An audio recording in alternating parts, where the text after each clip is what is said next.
So, good morning guys. Alam niyo ba ulan? Sobrang ulan as in. So, day off natin today. So, naglalakad ako papuntang 7-Eleven kasi doon tayo kakain ng breakfast.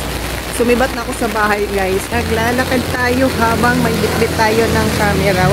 Sinipag lang ako mag-vlog today. So, sana walang tubig na papasok sa ating sapatos. Kasi ang ating sapatos guys ay sira na talaga to. Sobrang sira na. So, tiniis ko lang talaga yung sapatos ko. Hindi talaga ako bumili. Kasi pwede pa naman siya gamitin. Sobrang ulan. Tingnan nyo. Laag pa day. So, doon kasi ako palipas. Nandun lang 7-Eleven. So, nasa huli ang pagsisisi. Nasa huli ang pagsisisi guys. Bakit pa tayo naglalakad dito sa gitna ng ulan? Grabe.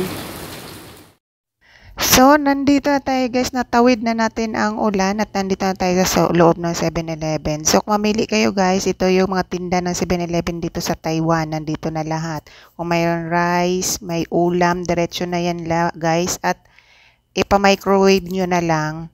So, mahilig dito sila sa milk tea. So, parang Taiwan na tayo number 1 ng milk tea guys. Yung pinagmulan ng milk tea. Meron sila mga tea dyan. Pero hindi ko gusto yung mga lasa.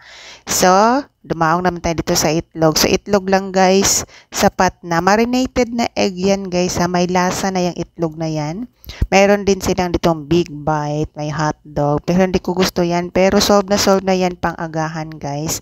And order tayo ng kape. Kasi sobrang malamig. Bagay ito sa ulan.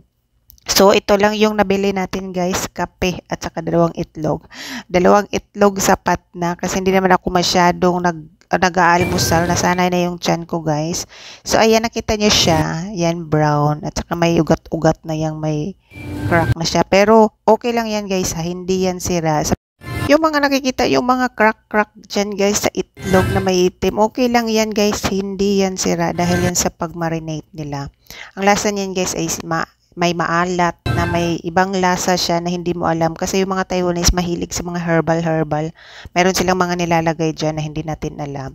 Yung allergy ko umandar guys tuwing umaga umandar. Hindi ko alam kung bakit. Sanay naman ako sa probinsya. Probinsyana naman tayo guys. Pero hindi ko alam kung nagkaka-allergy ako. Lately lang yan nangyari guys. Every morning meron akong allergy na tumutulo lang yung sipon na hindi ko alam. Dagdagan natin ng isang itlog kasi yung isang itlog hindi sapat. So, dalawang itlog at saka kape lang yung kinain natin sa almusal. Kape is life. Pero minsan ako bumibili ng kape na ganyan guys kasi mahal. Bumibili ako ng isang pack na 3-in-1 sa grocery. So, isang buwan mo na yung gamit pag mainit. Pero taglamig. So, isang pack guys, halos isang linggo ko lang inauubos kasi lagi ako nagkakape pag winter. Ang allergy natin, hindi ko alam kung anong gamot ko dyan. So, that's it for today. Bye!